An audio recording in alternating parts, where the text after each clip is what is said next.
Olá, aluno do portal IAD.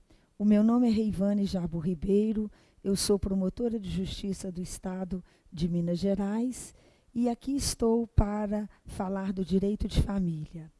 Os nossos encontros serão divididos em 3 unidades temáticas, sendo certo que em cada uma delas nós trataremos dos modelos de entidades familiares que foram consagradas na Constituição Federal de 1988. No entanto, antes de enfrentarmos cada uma delas, me permitam fazer algumas considerações introdutórias acerca do direito de família. Antes de qualquer coisa, eu preciso dizê-los, eu preciso adverti-los que para aceitarmos essa nova concepção do direito de família, vai ser preciso muita coragem. Muita coragem, porque talvez nenhum outro ramo do direito civil tivesse sido tão sensível às mutações sociais como aconteceu com o direito de família. Talvez nenhum outro ramo do direito tivesse vivenciado uma evolução legislativa tão significante como aconteceu realmente com o direito de família. Isto porque, na versão original do Código Civil de 1916, a única maneira de constituição da família legítima era através do casamento. Só quando as pessoas constituíam um vínculo matrimonial, isto é, só quando as pessoas se casavam, é que elas constituíam a família legítima. Isto porque todas as vezes que o legislador fosse se referir a outras uniões extramatrimoniais, isto é, a outras uniões surgidas às margens do casamento, era para punir, para discriminar ou para negar qualquer tipo de proteção. E tanto assim o era, que os filhos eles só eram legítimos quando tivessem sido concebidos na constância do casamento. Isto é, quando tivessem sido concebidos por pais casados. Porque os filhos concebidos fora do casamento eram denominados ilegítimos, bastardos, incestuosos, adulterinos, naturais, e nós realmente não poupávamos adjetivos para desqualificá-los. Hoje não. Desde a Constituição de 1988, nós passamos a emprestar juridicidade a outros arranjos familiares, talvez até muito mais desafiantes para nós. A Constituição de 1988 passou a admitir outras maneiras diferentes de constituição de família ao lado do casamento. Vejam como que o avanço foi significativo. Percebam como que nós evoluímos no direito de família até a Constituição de 1988, as famílias elas só eram constituídas a partir do vínculo matrimonial. Com a Constituição de 1988, ao lado do casamento, percebam, nós passamos a admitir a possibilidade das famílias poderem ser constituídas também pela união estável, assim caracterizada pela convivência pública, contínua e duradoura entre um homem e uma mulher, que convivessem pública, contínua e duradouramente, com o objetivo de constituição de família, fazendo o legislador constituinte ainda menção expressa acerca da denominada família monoparental, que é exatamente aquela que se constitui pela convivência entre um dos pais e a sua prole, um dos pais e os seus filhos. Antes da Constituição de 1988, a família só se constituía pelo vínculo matrimonial, pelo casamento. A partir da Constituição de 1988, como disse, como afirmei, nós passamos a admitir que as famílias pudessem ser constituídas também pela união estável, caracterizada pela convivência pública, contínua e duradoura entre o homem e a mulher, com o objetivo de constituição de família, e pela denominada família monoparental, caracterizada pela convivência entre um dos pais e a sua prole, um dos pais e os seus filhos. E muito embora o avanço já tivesse sido bastante significativo, houve quem dissera que ele ainda teria sido tímido. Teria sido tímido, acanhado, porquanto o legislador constituinte teria perdido a oportunidade de ter avançado mais, ao deixar de reconhecer outras possibilidades de existência de arranjos familiares, além do casamento, da união estável e da família monoparental. E por essa razão, em virtude da crítica, veio para logo a discussão. Seriam esses 3 arranjos familiares? Seriam as únicas formas de constituição de família? Ou o rol trazido pela Constituição de 88 seria meramente exemplificativo? Casamento, união estável e família monoparental seriam as únicas maneiras de constituição de família? Ou o rol trazido pela Constituição seria meramente exemplificativo?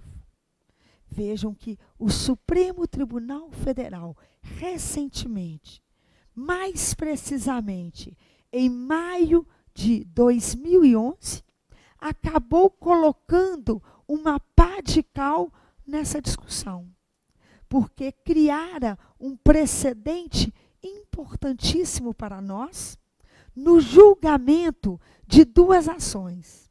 Uma ação direta de inconstitucionalidade proposta pelo Ministério Público Federal e uma ação de arguição de descumprimento de preceito fundamental.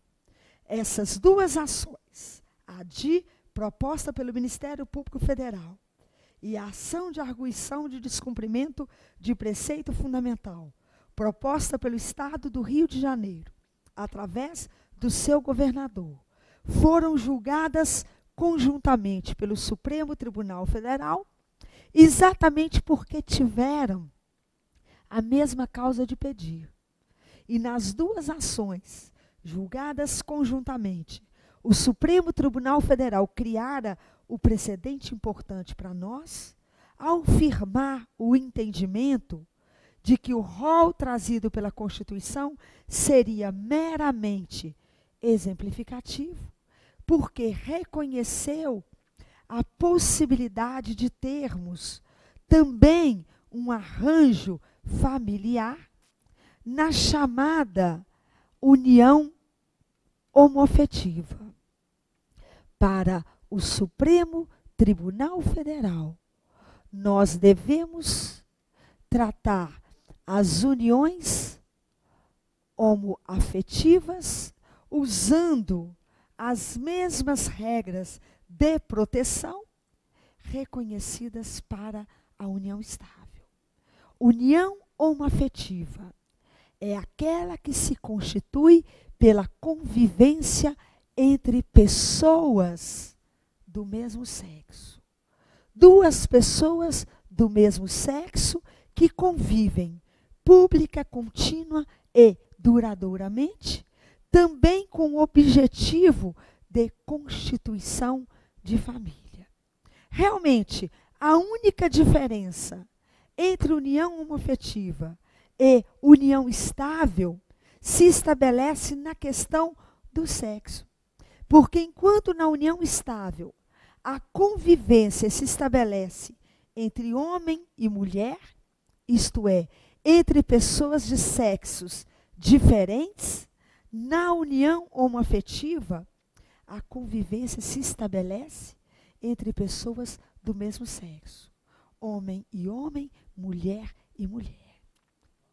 Toda discussão se aquele rol trazido pela Constituição de 1988 seria taxativo ou se seria meramente exemplificativo, nos faz pensar no que seria uma família.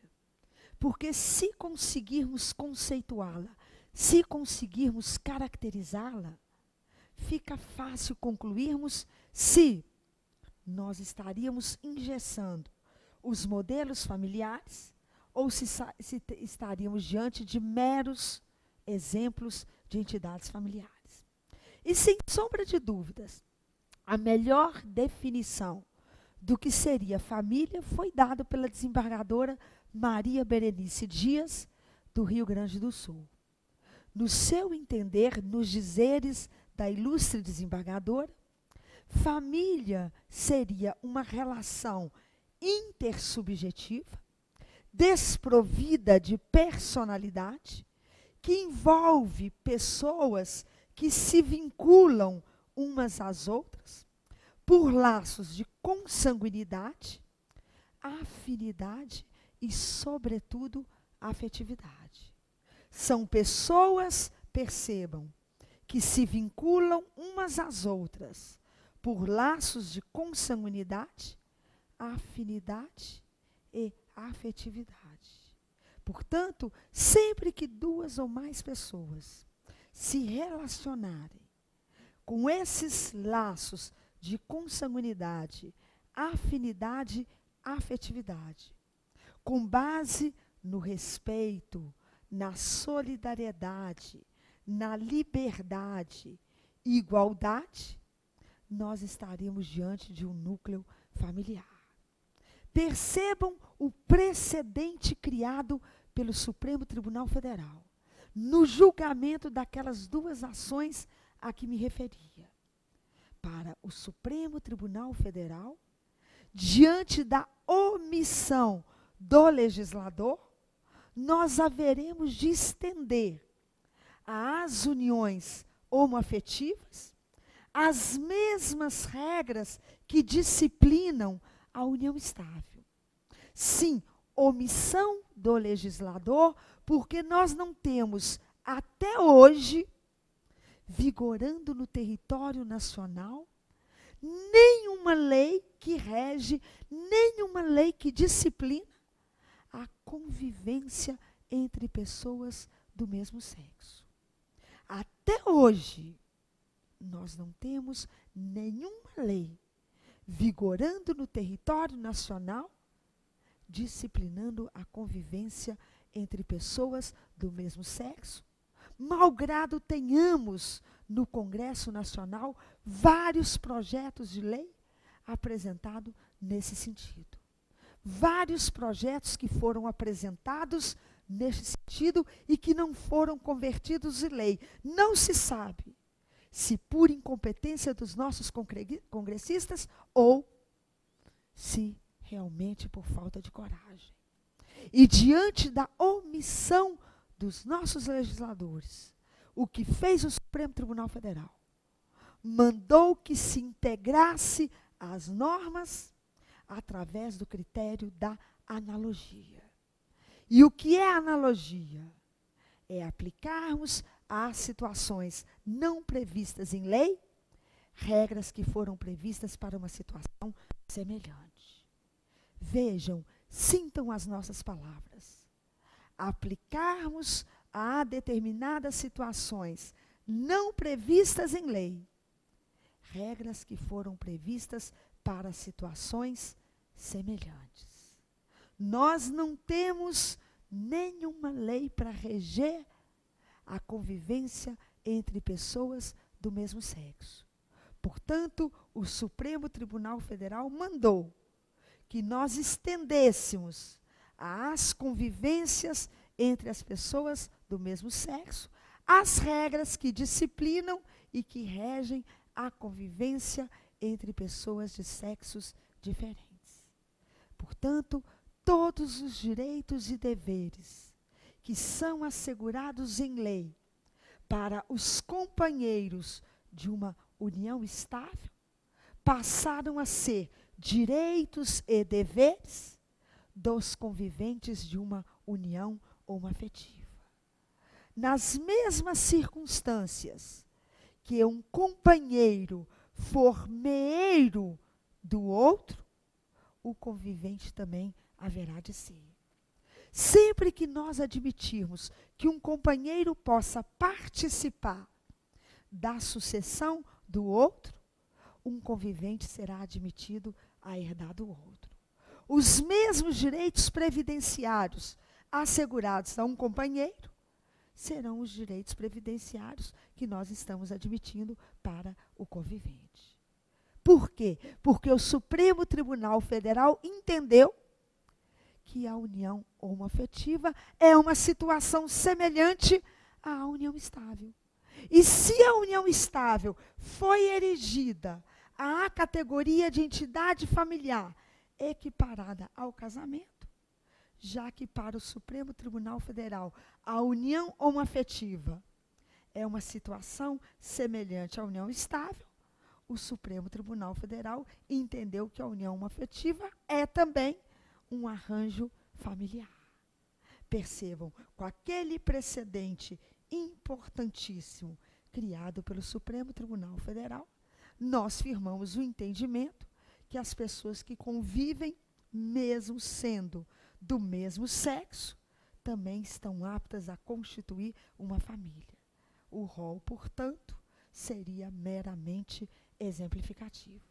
E porque os companheiros podem converter a união estável em casamento, ao estendermos às uniões homoafetivas os mesmos efeitos da união estável, foi o primeiro passo dado no Brasil para admitirmos o casamento entre pessoas do mesmo sexo.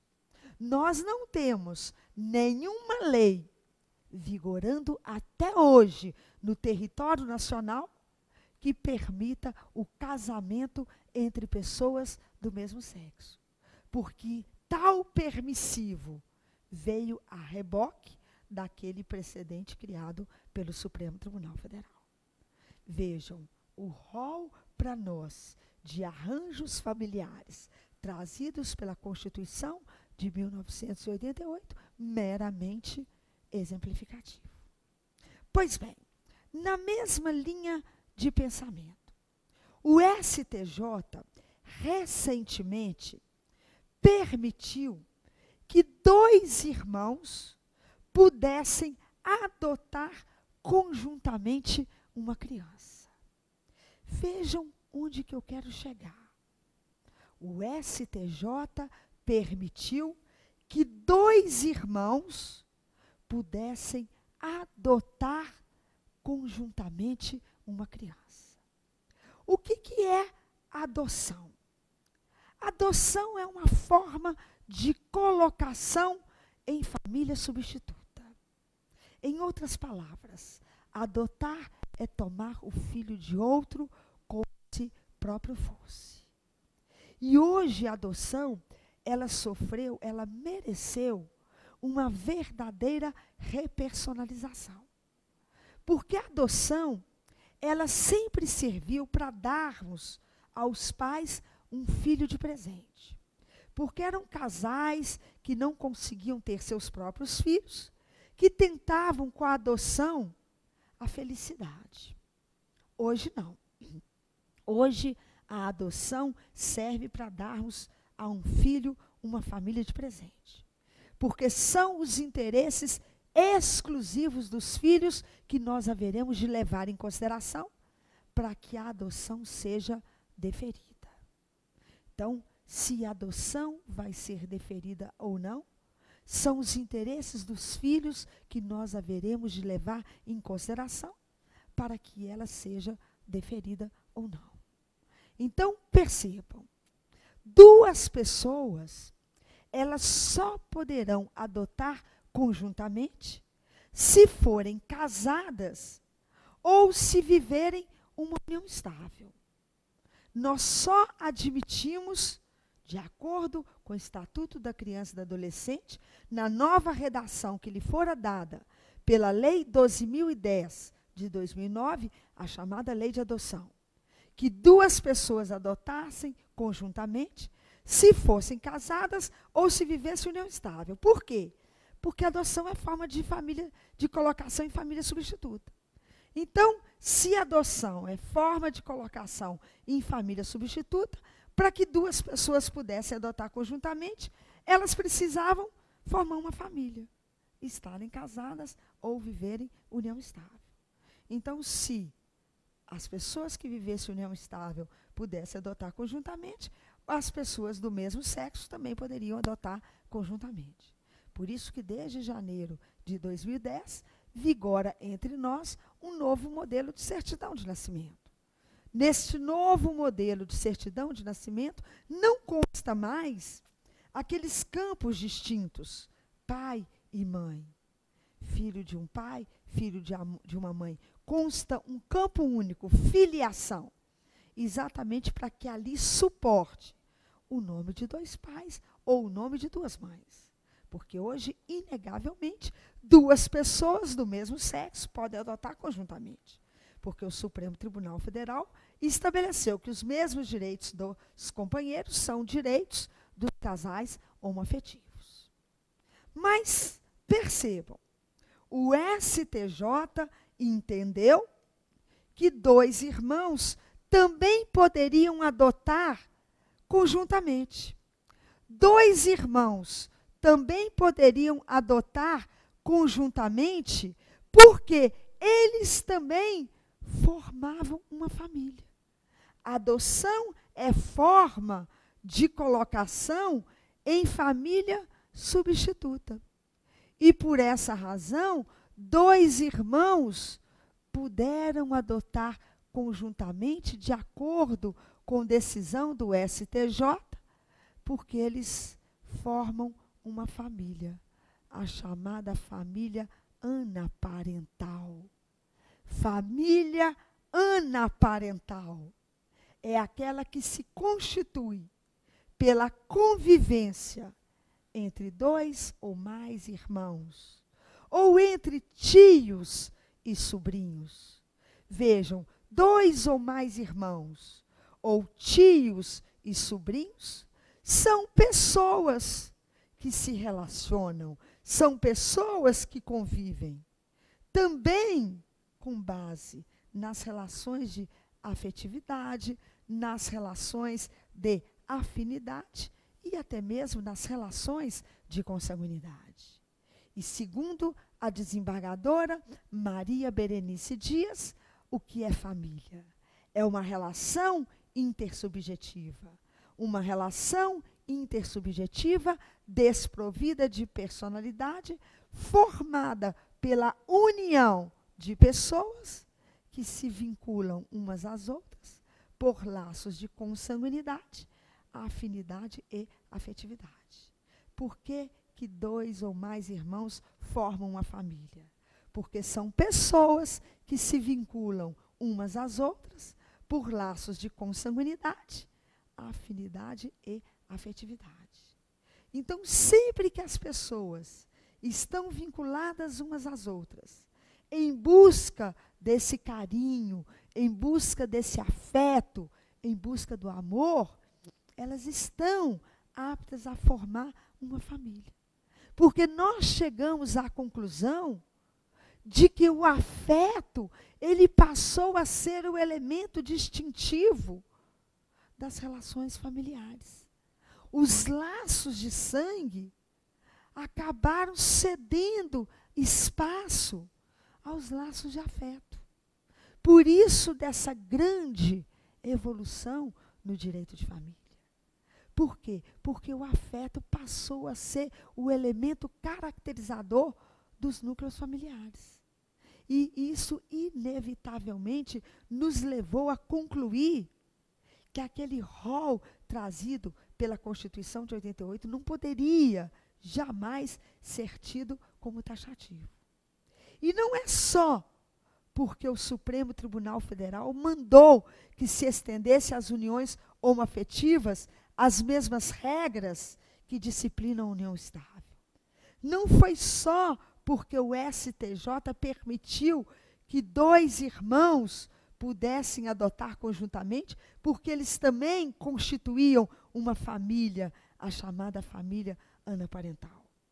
Nós sabemos acerca da existência de várias decisões dos nossos tribunais locais, admitindo que uma pessoa solteira, divorciada, viúva, mesmo morando sozinha, também podendo alegar a impenhorabilidade do bem de família.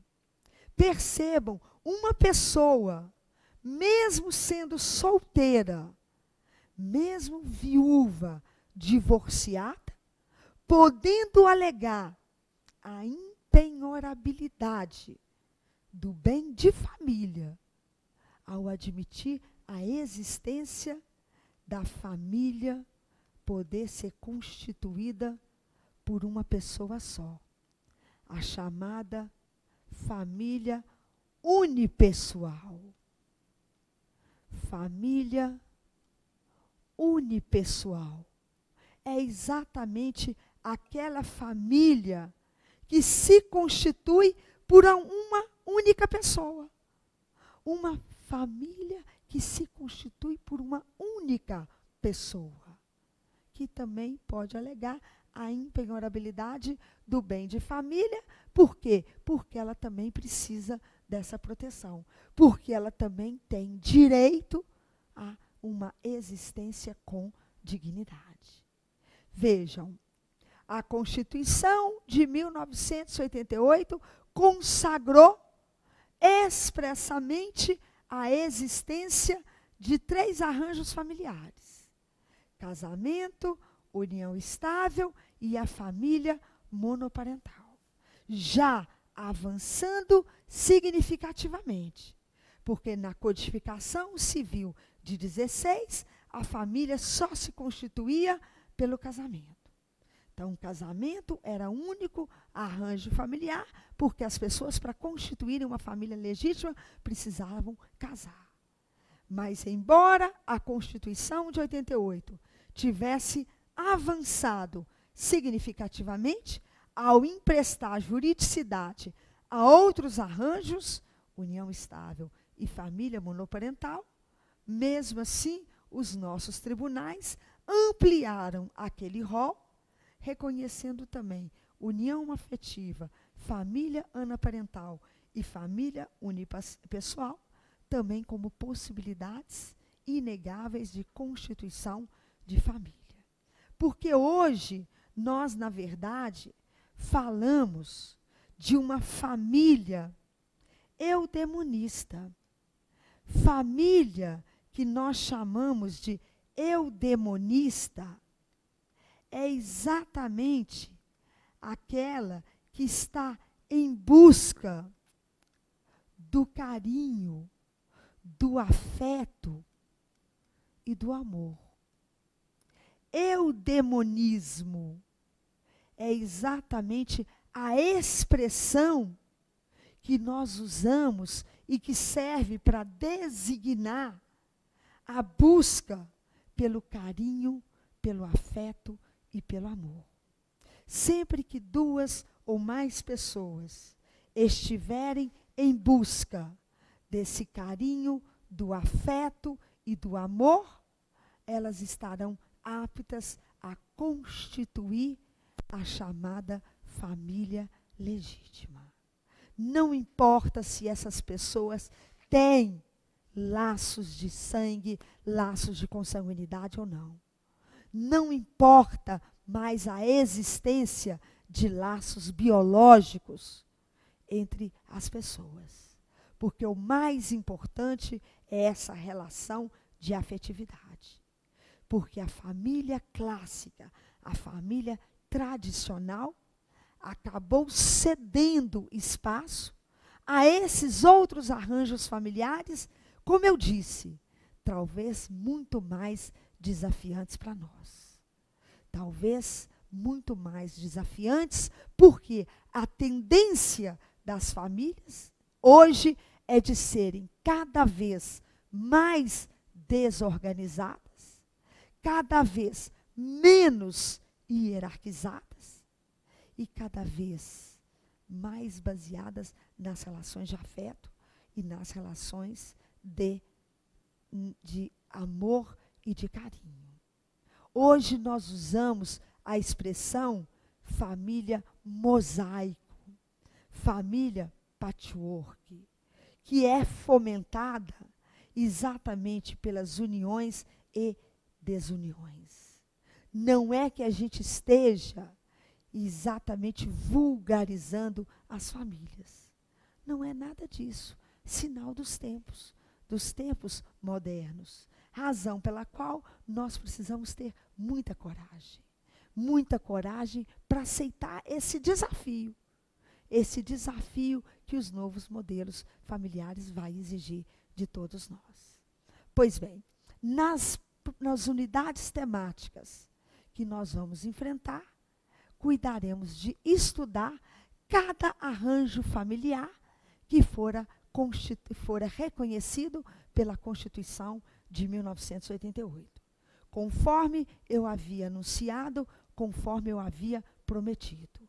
Nos nossos estudos do direito de família, nós dividiremos o tema em 3 unidades temáticas. Nós vamos estudar o casamento como modelo clássico, como modelo tradicional de constituição de família. Estudaremos numa segunda unidade temática a união estável, quando estaremos estudando concomitantemente a união homoafetiva, que se sujeitará ao mesmo regramento. E numa terceira unidade temática, estudaremos as relações de parentesco, com um enfoque maior no vínculo jurídico de filiação, que serve exatamente para constituir a família monoparental. Então, no nosso próximo módulo, nós estaremos dando início ao estudo da primeira unidade temática. Até lá!